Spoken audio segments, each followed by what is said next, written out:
दोस्तों, क्या आप जानते हैं कि अमेज़न की नदी पर एक भी पुल क्यों नहीं है? या फिर क्या आप ये जानते हैं कि नागा साधुओं को बर्फीले इलाके में भी ठंड क्यों नहीं लगती? अच्छा, आप ये तो पक्का सोचते होंगे कि ज्यादा मेगापिक्सल्स का मतलब ज्यादा बेहतर कैमरा होता है ना? अगर मानते हैं तो आज की इस वीडियो को बिल्कुल भी स्किप मत कीजिएगा, क्योंकि इनके अलावा भी आप आज जानेंगे ऐसा बहुत कुछ जो आपके काम आए ना आए, आपको पहले से और ज्यादा सजग, समझदार और कमाल का जरूर बना देगा। तो थाम ले बोन चाइना के उन मग्स को हाथों में और बांध ले अपनी अपनी कमर पेटियां। बिना आपका वक्त जाया किए शुरू करते हैं आज का ये रोमांचक सफर। Factified. Facts on your face. Fact number 1।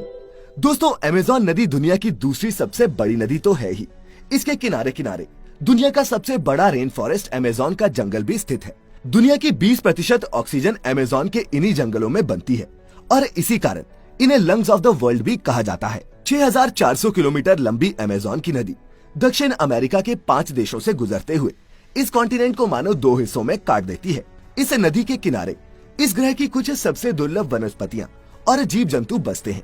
लेकिन जो चीज सबसे ज्यादा हैरान करती है वो दोस्तों ये है कि इस 4000 मील लंबी नदी पर एक भी पुल नहीं है। जी हाँ, अमेज़न नदी पर पुल क्यों नहीं है, इसके पीछे का कारण समझते हैं। तो दोस्तों, ना तो अमेज़न की नदी पुल बनाने के हिसाब से बहुत चौड़ी है और न ही इस नदी पर पुल बनाना असंभव। इसका असली कारण तो अमेज़न नदी का बरसात के दिनों में बदलता हुआ रूप है। कहीं कहीं तो ये नदी अपने स्तर से 30 फीट ऊपर तक बहती है और कौन सा किनारा बचेगा और कौन सा डूबेगा, इसका हिसाब हर साल बदलता रहता है। ऐसे में सबसे बड़ी चुनौती ये है कि पुल बनाया जाए तो कहाँ। दूसरा, अमेज़न नदी के किनारे रिहाइश तो बहुत है लेकिन सड़कें ना के बराबर, इसीलिए यहाँ पुल की जरूरत है ही नहीं। यही कारण है कि यहाँ के लोग ट्रांसपोर्ट के लिए गाड़ी मोटर से ज्यादा बोट्स और फेरीज पर निर्भर करते हैं। हाँ, 2010 में ब्राजील ने रियो नेग्रो नदी पर एक केबल ब्रिज जरूर बनवाया है जो टेक्निकली अमेज़न के मेन कोर्स को क्रॉस तो नहीं करता, लेकिन ये ब्रिज यहाँ के लोगों के लिए किसी अजूबे से कम नहीं है। Fact number 2। दोस्तों, जब भी कुंभ का मेला लगता है, सैकड़ों की संख्या में नागा बाबा गंगा में स्नान के लिए उमड़ पड़ते हैं और फिर जैसे ही कुंभ खत्म होता है, ये नागा बाबा अपनी अपनी तपस्या वाली जगह पर चले जाते हैं जो आम रिहाइश से दूर होती है। ऐसे में आपने भी वीडियोस में इन नागा साधुओं को हिमालय की बर्फीली चोटियों पर नंगे बदन विचरते देखा होगा। तो क्या आपके मन में भी ये सवाल उठा कि इतनी ठंड में ये बाबा आखिर कैसे सरवाइव कर लेते हैं? जब हम मनाली या शिमला जाते ही एक्स्ट्रा जैकेट्स निकाल लेते हैं, तब ये बिना कपड़ों के कैसे रह लेते हैं? अगर उठा है तो बता दूं दोस्तों कि हिमालय में रहने वाले ये साधु योग के उन सीक्रेट्स को जानते हैं जिनका इस्तेमाल करके अपने शरीर को कड़कड़ाती हुई ठंड में भी गर्म रखा जा सकता है। 16,000 फीट पर 12 साल तक तपस्या करने वाले स्वामी राम कृपालु बताते हैं कि प्राणायाम की कुछ ऐसी टेक्निक्स हैं जिनका इस्तेमाल करके इंसान शरीर के अंदर ही आग जैसी गर्मी पैदा कर सकता है। शरीर पर भस्म लगाना भी इसी टेक्निक का एक हिस्सा है और इससे पूरी बॉडी पर एक इंसुलेटिंग पेस्ट सा बन जाता है जो ठंड और ज्यादा गर्म दोनों ही तरह के एनवायरनमेंट में इफेक्टिव है। दोस्तों, इन एंशिएंट योगिक प्रैक्टिसेस की मदद से बॉडी के टेम्परेचर को रेगुलेट किया जा सकता है। ये मॉडर्न साइंस ने भी माना है। उदाहरण चाहिए तो आप विम हॉफ का केस देख सकते हैं। Fact number 3। दोस्तों, समंदर का पानी बहुत नमकीन होता है और यहाँ पीने लायक पानी ढूंढना भी एक चुनौती होती है। ये तो हम सभी जानते हैं, लेकिन क्या कभी आपने मीठे पानी के किसी ऐसे सोते के बारे में सुना है जो चारों तरफ से समंदर के नमकीन पानी से घिरा हो? अगर नहीं तो इसे देखिए। ये है तमिलनाडु के वेलुंडी तीर्थम का कुआं जो हैरत में डालता है। ये रामेश्वरम के 64 तीर्थों में से एक है और समंदर के बीचों बीच स्थित होने के बावजूद भी इस कुएं का पानी मीठा है। लोगों की आस्था है कि समंदर के बीचों बीच इस मीठे पानी को भगवान राम ने माता सीता के लिए उत्पन्न किया था। लेकिन दोस्तों, जो भी हो, ये किसी अजूबे से कम नहीं है। Fact number 4। दोस्तों, हम जब कभी कोई नया फोन लेने की सोचते हैं तो फोन में कौन सा प्रोसेसर, रैम या बैटरी है ये चेक करे ना करे, कैमरा कितने मेगापिक्सल्स का है ये जरूर देखते हैं। और बड़ी बड़ी मोबाइल कंपनीज भी हमारी इसी कमजोरी का फायदा उठाकर फोन कैमराज में मिलने वाले इन मेगापिक्सल्स का इस्तेमाल जमकर एक सेलिंग पॉइंट की तरह करती हैं। तभी तो आपने देखा होगा कि मार्केट में 48 मेगापिक्सल्स, 64 मेगापिक्सल्स और यहाँ तक कि 108 मेगापिक्सल्स वाले फोन भी धड़ल्ले से बनते और बिकते हैं। लेकिन दोस्तों, अगर आप ये सोचते हैं कि ज्यादा मेगापिक्सल्स का मतलब बेहतर कैमरा ही होता है, तो आप किसी भी ओप्पो, शाओमी या रियलमी सरीखे चाइनीज मोबाइल से ली गई फोटो को बस एक बार आईफोन से ली गई फोटो के साथ कंपेयर कर लेना, किसकी तस्वीर बेहतर होगी ये गेस करने का कोई इनाम नहीं है। लेकिन दोस्तों, क्या ये बात आपको हैरत में नहीं डालती कि 1 लाख की कीमत वाला आईफोन आपको सिर्फ 12 मेगापिक्सल का कैमरा देता है, जबकि मार्केट में सिर्फ 18,000 में 108 मेगापिक्सल्स कैमरा वाला फोन मौजूद है। तो दोस्तों, आपको बता दूं कि मेगापिक्सल्स कोई फोटो कितनी डिटेल्ड होगी सिर्फ ये डिसाइड करता है। बाकी फोटो की ओवरऑल क्वालिटी कई दूसरे फैक्टर्स पर भी डिपेंड करती है, जैसे कि कैमरे का सेंसर कौन सा है, लेंस कौन सा इस्तेमाल किया गया है, और सबसे जरूरी इस सारे सिस्टम को प्रोसेस करने वाला सॉफ्टवेयर कितना एफिशिएंट है। रेजोल्यूशन के अलावा किसी कैमरा की आउटपुट में शार्पनेस, ग्रेन्स, डायनेमिक रेंज और कलर्स कैसे आते हैं, फाइनल फोटो की क्वालिटी इन सब पर डिपेंड करती है, न कि सिर्फ मेगापिक्सल्स पर। तो क्या समझे? Fact number 5। अच्छा दोस्तों, अगर मैं आपसे कहूं कि इस बोतल में जो लिक्विड है वो पेट्रोल है, तो क्या आप मेरी बात मान जाओगे? नहीं मानोगे, क्योंकि आपने पूरी जिंदगी रंगीन पेट्रोल ही देखा होगा, है ना?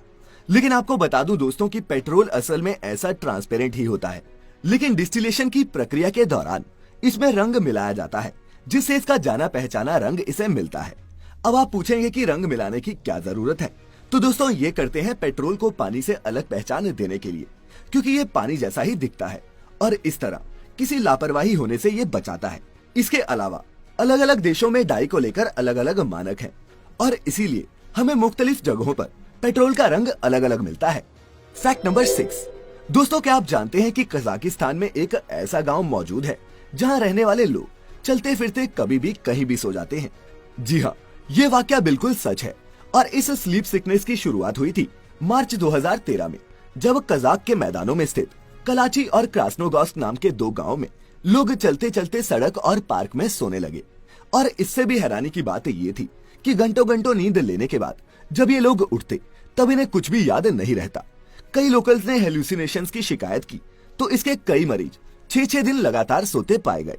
सालों तक वैज्ञानिक इस अजीबोगरीब बीमारी के कारण खोजने में लगे रहे, जिसके बाद उन्होंने बताया कि ये सब इस इलाके में मौजूद यूरेनियम माइंस की वजह से हुआ, जो सोवियत यूनियन के बिखरने के बाद से बंद पड़ी हैं। इन माइंस में स्टोर्ड बेतहाशा कार्बन मोनोक्साइड और हाइड्रोकार्बन्स रह रहकर इससे निकलकर आसपास के एटमॉस्फेयर में मिल जाते हैं, और जब ऐसा होता है तब हवा में ऑक्सीजन का लेवल बहुत नीचे पहुंच जाता है और लोग सुस्ती के मारे सोने लग जाते हैं।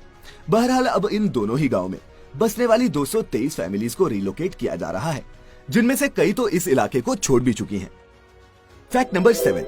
दोस्तों, दुनिया में ऐसे कई तेज दिमाग लोग हैं जिनके लिए रूबिक्स क्यूब को सॉल्व करना बच्चों के खेल जैसा है। और अगर बात करें इसे सॉल्व करने के वर्ल्ड रिकॉर्ड की, तो बता दूं कि इस क्यूब पजल को सुलझाने का दुनिया में मौजूदा रिकॉर्ड 5 सेकंड से भी कम है। लेकिन दोस्तों, आपको हैरानी होगी ये जानकर कि इस क्यूब का आविष्कार करने वाले शख्स को इसे सॉल्व करने में पूरा महीना लग गया था। जी हाँ, एर्नो रूबिक नाम के इस शख्स ने 1980 में इस फेमस टॉय पजल का आविष्कार किया था, जिनमें इन ट्विस्टेड क्यूब्स को उनकी ओरिजिनल अरेंजमेंट में लाना होता है, जो 43 क्विंटिलियन अरेंजमेंट्स में से एक होती है। दोस्तों, आज के दिन तक रूबिक्स क्यूब को तेज सॉल्व करने का world record Chinese speed cuber Yusheng Du के नाम है, जिन्होंने ये रिकॉर्ड एक क्यूब को सिर्फ 3.47 सेकंड्स में सॉल्व करके बनाया था। जी हाँ दोस्तों, स्पीड क्यूबिंग खुद में ही एक स्पोर्ट है। और आपको ये भी बता दूं कि एक रोबोट ने तो रूबिक्स क्यूब को 0.38 सेकंड्स में सॉल्व किया हुआ है। Fact number 8।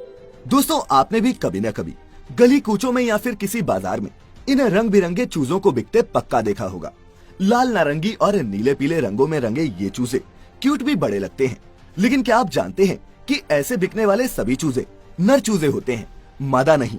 और वो इसलिए क्योंकि ऐसे चिक्स अंडे के बिजनेस का एक बाय प्रोडक्ट माना जाता है और उन्हें इस तरह रंगना और बेचना उनसे क्रिएट होने वाले वेस्ट को दूर करने का एक तरीका बर है। लेकिन दोस्तों, अगर आपको इन बेजुबान चूजों को अंडों से निकालते ही रंग से नहलाना अमानवीय लगता है, तो आपको बता दूं कि विकसित देशों में ऐसे चूजों को अंडे से निकलने के तुरंत बाद मारकर क्रश करके मुर्गियों की फीड में मिला दिया जाता है। बहरहाल, ऐसे चूजों को रंगना, बेचना और खरीदना भारत में कहने को तो गैर कानूनी है, लेकिन फिर भी रंग बिरंगे चूजों का ये व्यापार बढ़िया से फल फूल रहा है। Fact number 9। दोस्तों, पृथ्वी पर सनसेट के वक्त पूरा आसमान लाल हो जाता है, लेकिन क्या आपने मंगल ग्रह से आई सनसेट की इन तस्वीरों को देखा है? आप देख सकते हैं कि यहाँ आसमान लाल नहीं नीला दिखाई दे रहा है। सनसेट की ये फोटोज सन 2015 में मार्स के गेल क्रेटर के पास ली गई थी और ये धरती पर नासा के मार्स रोवर क्यूरियोसिटी द्वारा भेजी गई थी। ऐसे में सवाल ये उठता है कि आखिर इन फोटोज में सनसेट नीला क्यों दिखाई पड़ रहा है? क्या मंगल ग्रह पर सनसेट के वक्त आसमान नीला होता है? तो दोस्तों बता दूं कि ऐसा नहीं है।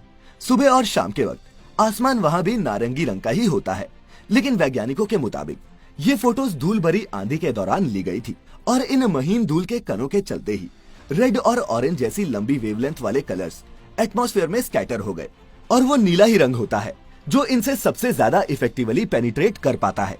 और इसी कारण डूबते हुए सूरज के आसपास का आसमान हमें नीला दिखने लगता है।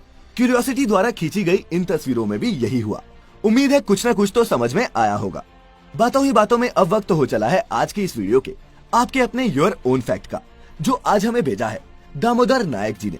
दामोदर पहले सवाल पूछते हैं कि क्या आप जानते हैं कि ज्यादातर स्विमिंग कॉस्ट्यूम्स नायलॉन की ही क्यों बनाई जाती हैं?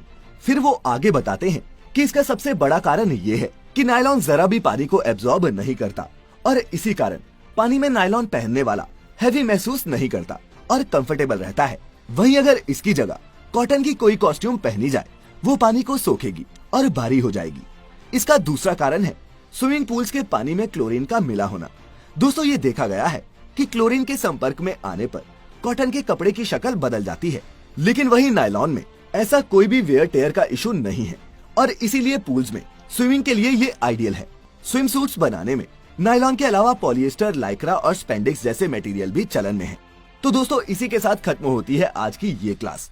अगर चैप्टर से कुछ भी काम का सीखा हो तो इस वीडियो को लाइक करने के साथ साथ अपने दोस्तों के साथ शेयर पक्का कर देना। वादा है आऊंगा अगले हफ्ते भी फैक्ट्स की ऐसी ही बारिश लेकर। तब तक अपने चाहतों का ख्याल रखें, खुश रहें और वीडियो अंत तक देखने के लिए आप सभी का बहुत बहुत शुक्रिया।